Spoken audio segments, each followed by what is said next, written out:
Morning mga kaidol at mga kakayad. Nagpakulo ako ng tanglad, kamatis, sibuyas, luya. Ayan.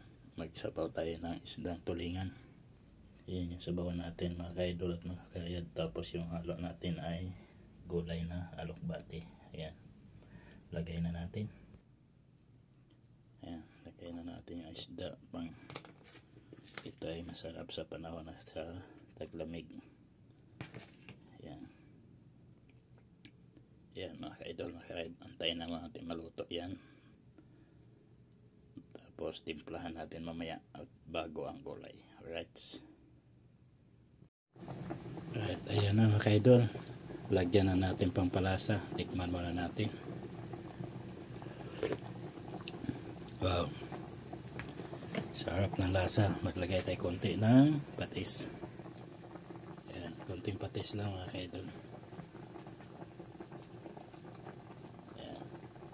Pampalasa. Yan, okay na yan. Tapos mamaya lagay na natin yung ating alokbati.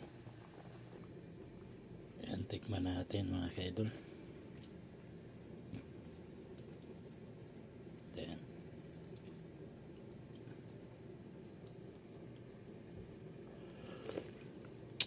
Wow, lasa yan talaga.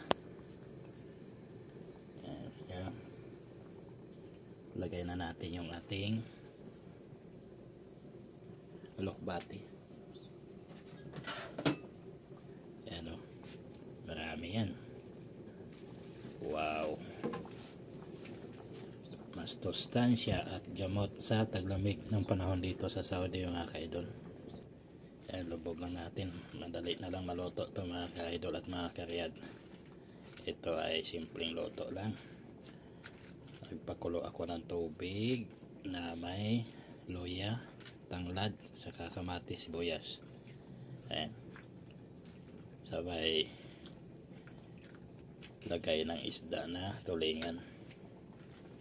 Tapos timplahan ng simpleng timpla lang, patis, at ilagay yung ating alokbate. Ayan. Antayin lang natin yan mga kaidol na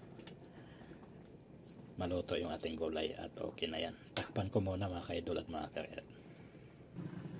Ayan, buksan na natin. Ayan, i-half cook lang natin mga kaidol at mga karyat yung ating alokbate. At okay na yan. Pwede na tayo mag almusal. Yan, sobrang lamig kasi ngayon dito mga kaidol at mga karyat. Ayan, okay na yan. Alright, hanggang dito na lang mga ka-idol. At good morning sa lahat. God bless you all. Bye bye.